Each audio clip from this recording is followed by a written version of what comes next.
Ladies and gentlemen, thank you very much indeed, and it's the greatest pleasure and honour to be here in Berlin today to address you and to share with you some of my thoughts about the soft power of culture. When I was thinking about what I would talk to you about today, I realised what a boundless, almost boundless topic this is. So I will not talk extensively about the role of sport in cultural diplomacy for all its obvious manifestations, but I'm very happy that we open up in discussion and perhaps later on in the conference to talk about that, because I was I suppose, the leader of the Olympic Games within government for 10 years from start till finish. And we built a lot of measures intended to demonstrate the soft power of culture, but the soft power of sport and culture. But since I am here, a very grateful guest in your country, I want to start with a brief reference to the history of Saxony and Prussia, which demonstrates that even in the rich world of culture, you can just have too much of a good thing. When the Elector of Saxony, Frederick Augustus, secured the election as King of Poland in 1697, he needed to show the world that he was not just another average German prince chosen by foreign powers, but a king worthy of the name.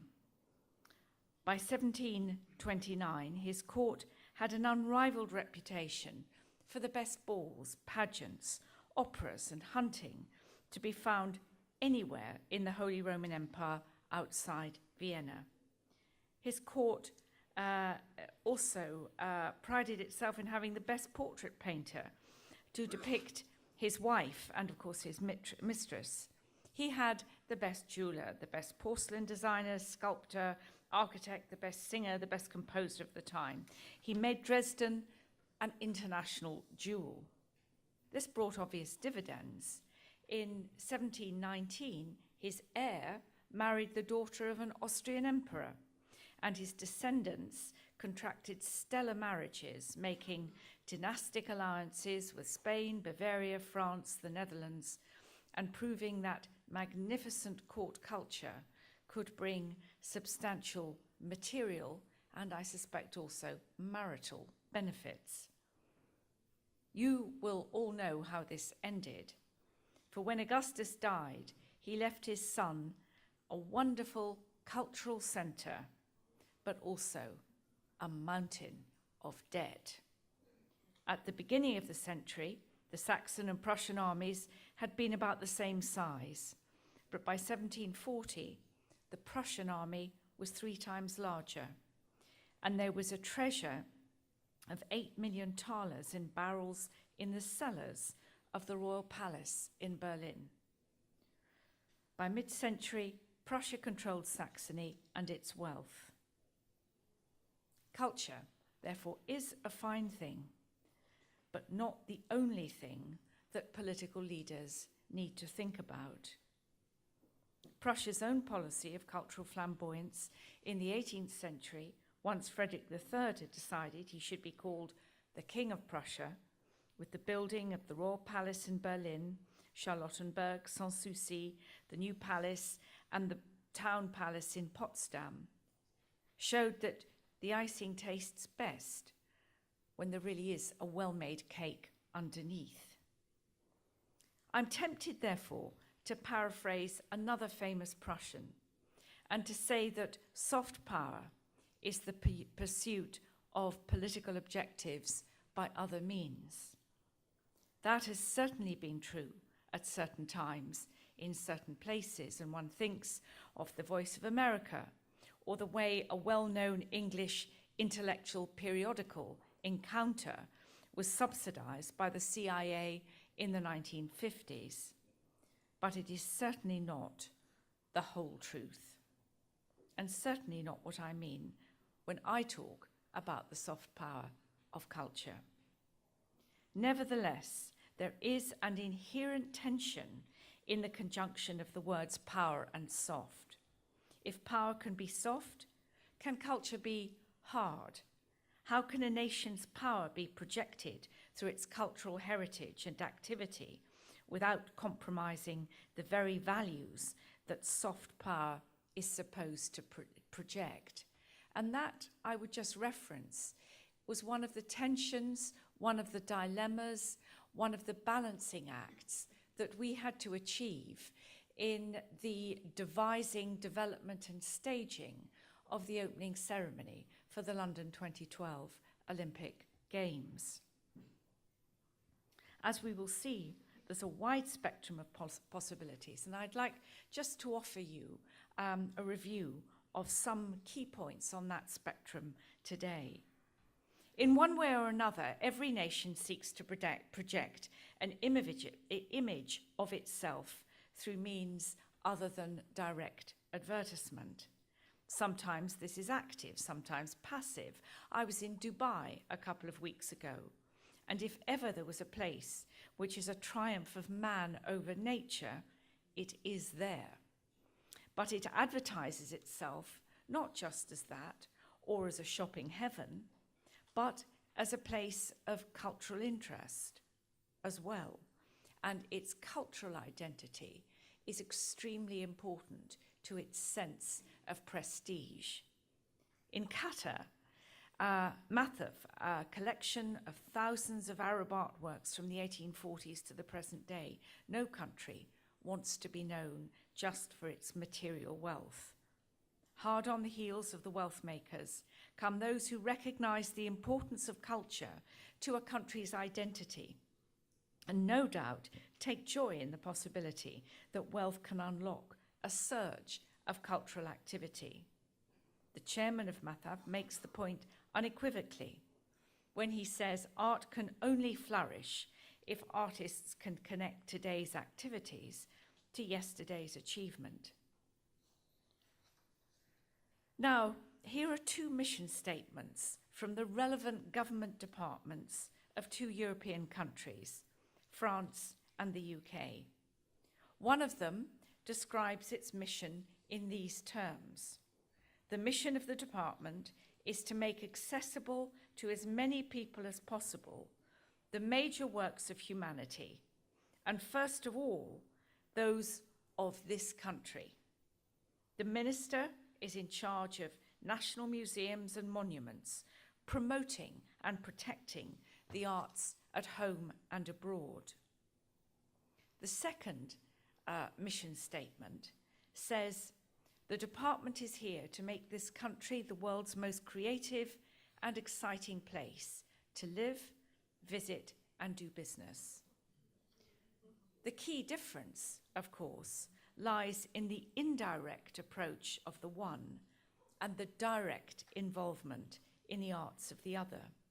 And I don't think it will have taken many of you to have taken you long to realize that the first was from the French Ministry of Culture and the second from the UK Department of Culture, Media and Sport, which I had the honor to lead from 2001 to 2007. But before I say more about the revealing differences between the French and British approaches, I must mention how baffled often my American friends are when I told them the full name of my ministry. The Department for Culture, Media and Sport, as I mentioned a moment ago. In the US, government has practically nothing to do with any of those areas of public life, except for the National Endowment for the Arts, which only started in 1965 as part of President Lyndon Johnson's Great Society programs, and it has been subject to frequent assaults and budget reductions at the hands of the Conservative legislators. Less than 0.1% of US public expenditure goes to the arts. Just think about that. Less than 0.1%. There is no government control or ownership, direct or indirect, of the mainstream media, no national broadcasting company except the privately funded NPR, National Public Radio, and all museums and other cultural bodies are owned by entities other than the federal government. All that makes it much harder for the US to pull off the kinds of levers, or pull the kinds of levers that are available to the French, and if not quite to the same extent, the British governments. Hence the Peace Corps, where the US government could use the levers of its own spending power and idealism of its young people.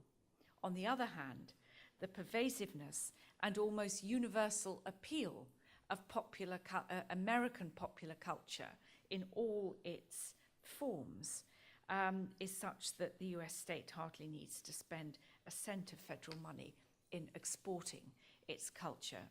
Our digital television stations do a very good job of that for us. While in France, all the important national artistic assets are in the ownership of the state, in the UK, the approach has always been different. In 1753, the British Museum was founded under Act of Parliament. It was the first new kind of museum, national, belonging to neither church nor king, freely open to the public and aiming to collect everything from everywhere, to understand ourselves through the world and the artifacts of the world. From the outset, its assets were owned by a board of trustees, not by the state. This may have had something to do with the fact that its founding collection was the property of a single collector, Sir John Soane. But in any event, all the great national collections in the UK have followed the same model, a model of independent ownership, an exquisitely English thing, with a board of trustees who have the legal responsibility for the assets in their care. And that is a general rule apart from the government's own and quite substantial government art collection. Public support for the arts in the UK began in 1944 with the creation of the Arts Council of Great Britain. This was split into national councils in 1994. It supports artistic enterprises of all kinds, from the Royal Opera House to small local operations independent of government influence. Jenny Lee became the first Minister for the Arts in Britain in 1964. And she said on taking, very soon after she took office, that she'd learned quickly what people in the arts wanted from government. And that was money, policy, and silence. This detachment from the main cultural enterprises from the state exists and is understood to exist, even though some of the main institutions are funded by the government, and some of the chairs of the most important boards of trustees are appointed by the culture minister.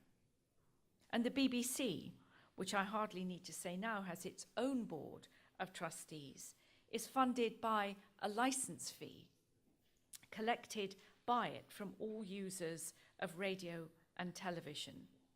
And this independent status of the BBC and this the independent status, the public's money, not public money, that funds the running of the BBC is absolutely critical in its contribution to our public realm and to soft power.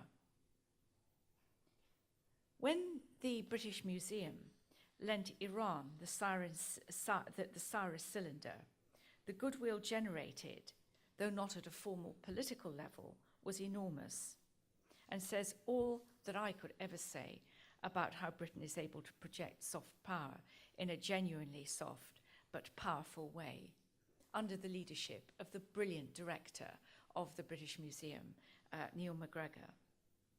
The Cyrus Cylinder is made of clay and is inscribed in Babylonian cuneiform with an account of Cyrus king of Persia, of his conquest of Babylon in 1539 BC, and the capture of Nabonidus, the last Babylonian king. Cyrus claims to have achieved this with the aid of Marduk, the god of Babylon. He then describes measures of relief that he brought to the inhabitants of the city and tells how he returned a number of images of gods which Nabonidus had collected in Babylon to their proper temples throughout Mesopotamia and western Iran.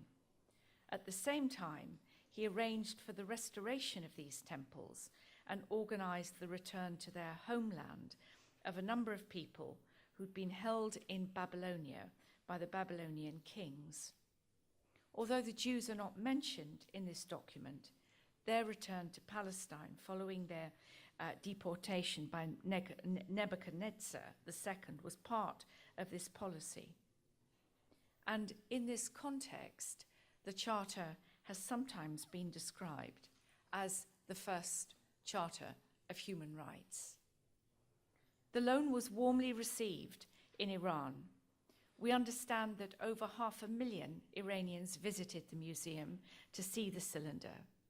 The loan period was originally for 3 months, but extended to 7 to allow the widest possible audience to view.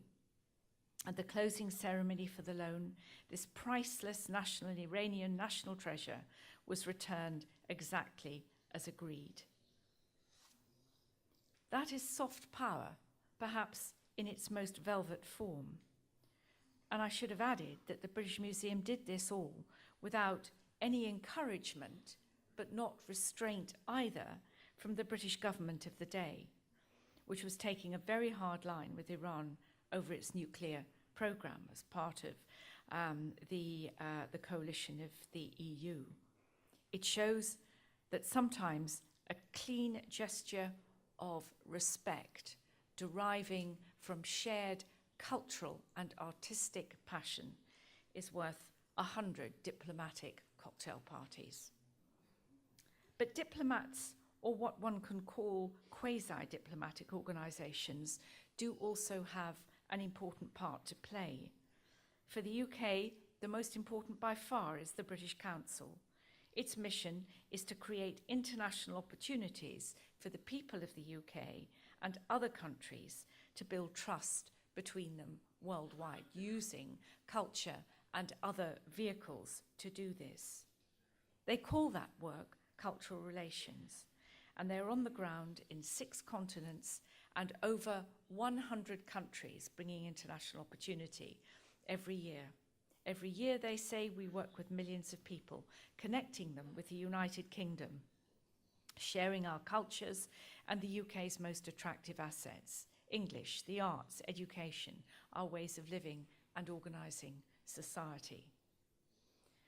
But while the British Museum can, if it chooses, dance to no tune but its own, the British Council is inevitably sometimes seen as the velvet glove which encloses the imperial British fist. This is so even though only 25% of its funding comes from the British government, and often its staff are keen to stress their separateness from the UK government. This unhappy perception was dramatically shown in the recent attack by the Russian government on the British Council there. It was seen as an undesirable, semi-autonomous organisation, and the Russian government had no truck with the suggestion that it was operating at arm's length from the UK government. This bears particularly hard on locally employed staff, but things change, and now 2014 will be the UK-Russian Year of Culture, and the British Council is engaged. The BBC World Service has traditionally been funded by the Foreign Affairs Ministry, but this arrangement ends in 2014 when it becomes entirely covered by the BBC's licence fee. When this happens, the World Service may be perceived by some as ceasing to be an arm's length entity and become an unambiguous embodiment of the broader universe of cultural relations, as I was talking about just a few moments ago.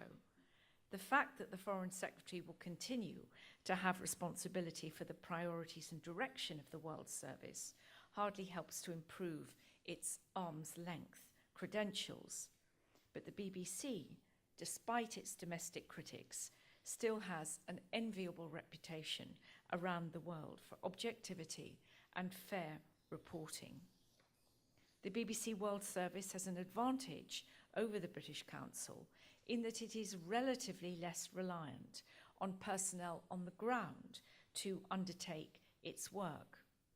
That means that if the receiving state is unable to jam it or decides not to, broadcasting can continue even if there is nobody on the ground. Even if the receiving state does succeed in blocking it, diasporas may well be able to receive it, which can assist foreign policy objectives. The Middle East has been a priority focus for the BBC World Service in recent years, establishing an Arab TV channel in 2008 and a Farsi counterpart in 2009.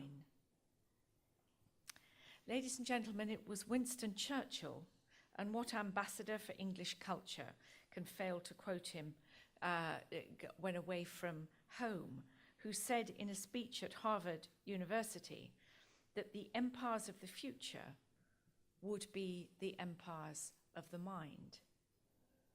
It was a good prediction, but of course only partly right.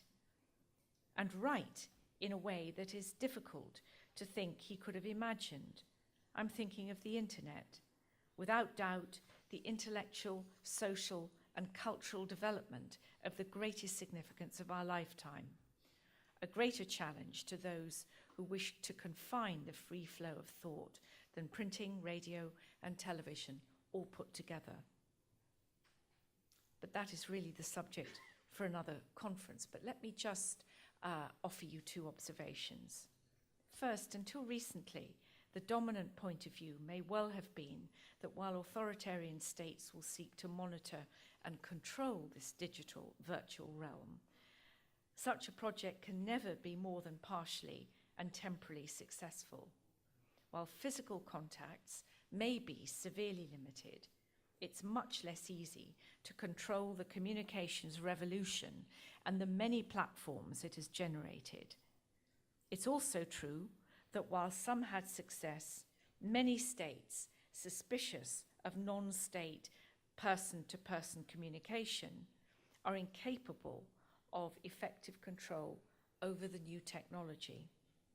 So a breakdown of diplomatic relations between two states need not massively obstruct continued communication through the realm of cultural relations. However, growing concerns are now being expressed that this view may be naive. Gatekeeper corporations can be and are lent on by authoritarian states. Such states may also mobilize apparently unaffiliated proxies to deal in pro-government propaganda across digital platforms.